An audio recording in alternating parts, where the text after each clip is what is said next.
If you have a dream business but you haven't started, or you have started but you are not really living that dream business yet, then this video is for you. That dream business is there because you're supposed to fulfill it.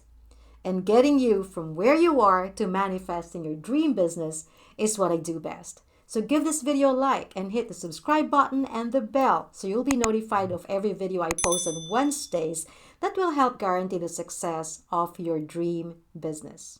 This is Maki and I coach aspiring entrepreneurs in transitioning from where they are to manifesting their dream business.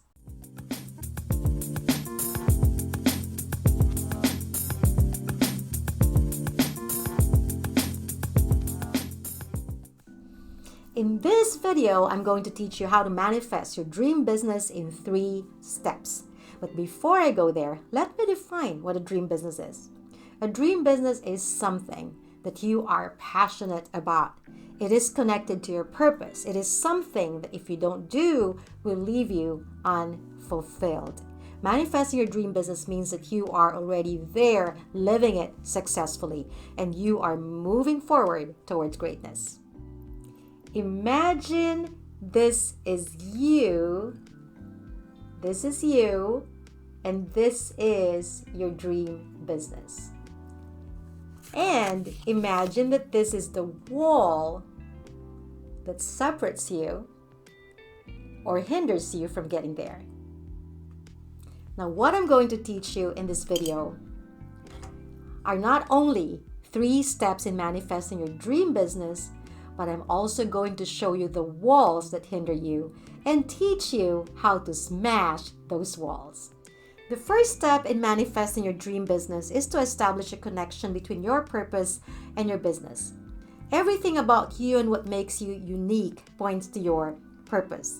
That includes your skills, your character traits, your experiences, and everything else about you.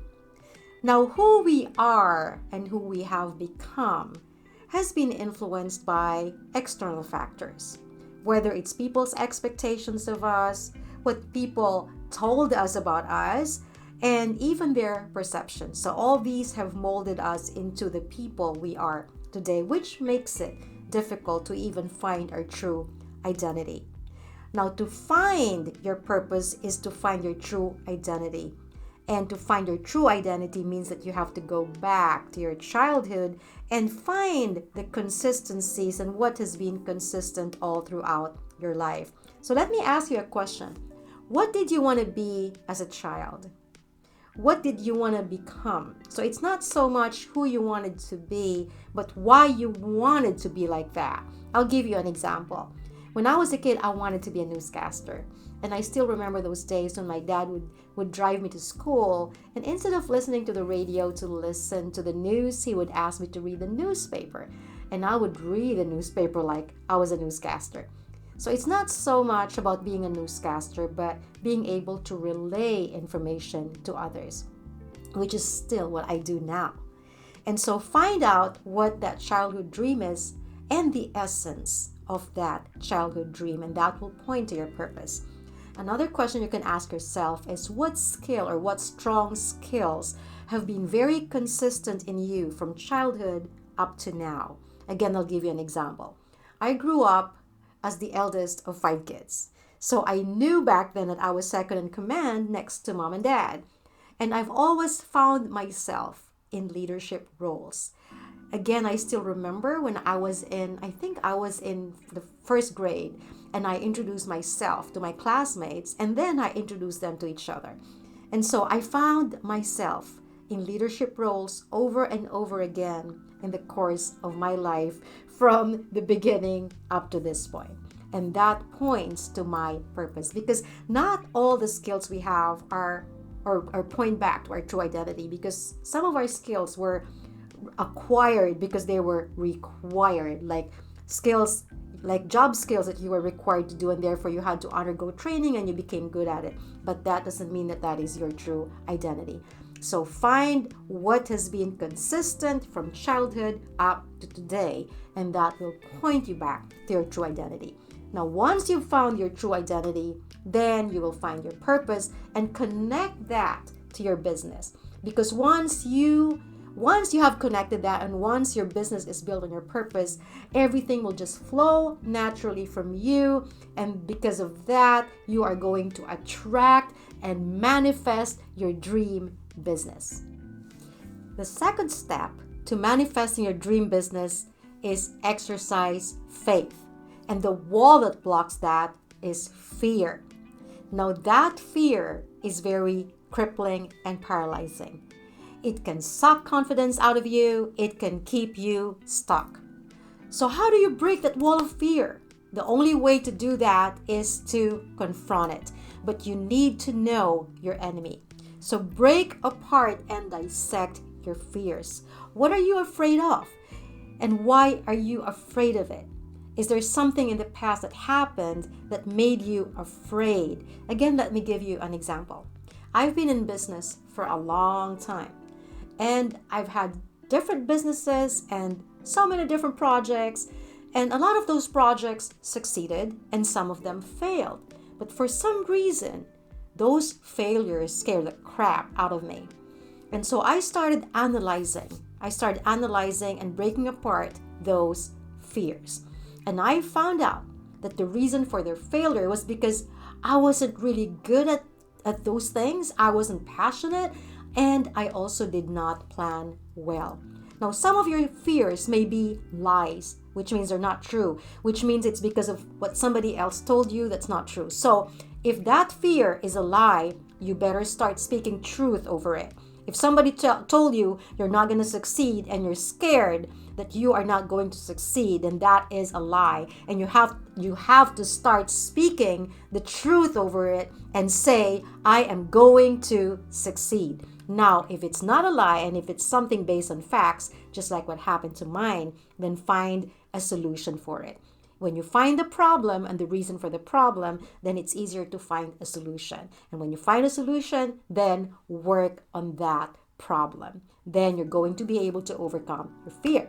Now, the more you overcome your fears, the more you are going to exercise faith. Faith is not just going to happen.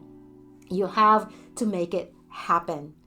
And even if faith is something that you hope for, something that you don't see but you believe in, it is still based on some proof from the past. Like, I believed in God before I even knew God, before I understood who God is. I believed in Him. But that's because the person who told me about God gave me some proof that God loves me, that God cares for me. So there was some proof that made me believe even before I knew. So the same thing with you. If you are just starting your business and you don't have clients to show for, then it can get scary. But don't focus on that. Focus on your proof of what you have already done in the past. If you are a coach, for instance, and you're just starting, you don't have clients, perhaps you have coached friends or family members and their lives have changed because of you, or they have become successful because of you. Now that is a proof. If you have done some work in the past connected to your business, then that is some proof. So focus on the proof. This way, you're going to be overcoming your fears and at the same time building your faith. The third step in manifesting your dream business is to plan strategically. And the walls, there are actually two walls that block that, are impatience and hastiness. And it's really hard not to be hasty and impatient in this microwave generation where everything's just quick and everything is just at our fingertips. But remember something, anything hastily built is not going to last. So to overcome or to break those walls, you need to have a mind shift. You have to remember that anything that you do hastily is actually going to prolong your journey. It's going to prolong the manifestation of your dream business. So it pays to plan strategically. Now, I'm going to give you two very, very, very important advice on planning strategically. Number one, and if you already have a business and you have not done this, it's still not too late. Before you invest in anything else, okay? Before you invest in social media marketing or scaling your business, growing your clients, invest first in building the right foundation for your business. Now, you can do that by enrolling in an online business course. I'm saying online because it's more flexible, or hiring a business coach. Now, I'm not just talking about an online course or a business coach who's going to teach you how to do your specific business, like how to be a coach or how to be a virtual assistant, but how to be a successful entrepreneur. You need to have the right foundation, the right structure for your business. And that would include having a brand identity, having your vision mission statement, and having just the right structure for a successful small business. Now, the other advice is related to that. The other advice that I'm going to give you, very, very important, is to have a business plan. Now, there are two types of business plan: external and internal. This video is going to help you create an internal business plan. And I'm also going to include the link on the video description. You'll see that after watching this video. But I'm talking about an internal business plan. This is your framework, and this is just for you. Nobody's going to see it. The external is for lending institutions, for investors. Having an internal business plan is going to help you strategically plan for everything about your business. It is your framework. Whatever happens to your business, like with this pandemic, you can always go back to that internal business plan to modify things. So when you have a good foundation for your business, you have the right structure to be a successful entrepreneur, then you are going to avoid being hasty and impatient because you are following a guide. You have a structure that confines you, that restricts you. So you're just not boxing everywhere. And think of it as a toddler. If you release a toddler in a playground where there's not much restriction, there's not much order or structure, that toddler is going to run around and he may hurt himself. Now, if that same toddler is placed in a more confined environment, then that toddler is going to be more restricted, and so he is going to be more cautious, and he's not going to be hurting himself in the same way that he would if he's out there without restrictions and structure. So this is the same for you. The only way you can avoid or you can break those walls of hastiness and impatience is to have the right structure, which will also help you plan strategically. Now, let me give a recap. The first step to manifesting your dream business is to establish a connection between your purpose and your business. And the wall that blocks that is a known or uncertain identity. The second step to manifesting your dream business is to exercise faith, and the wall that blocks that is fear. And the third step to manifesting your dream business is to plan strategically, and the walls that block that are the walls of impatience and hastiness. Now, what amongst those tips spoke to you the most? And what can you start doing in the next 5 days? Let me know in the comments below. Wherever you are in this journey, whether you've already started or you haven't started, I want to see you manifest your dream business. I have a free mini course for you that will help you in this transition from where you are to manifesting your dream business. So go to lisamakiconsulting.com/dreambiz and get your free mini course today. I do hope that this video has been helpful to you in any way. Give it a like and share it with those who you know will benefit from it. And don't forget to hit the subscribe button and the bell so you'll be notified of every video I post on Wednesdays that will help you manifest your dream business.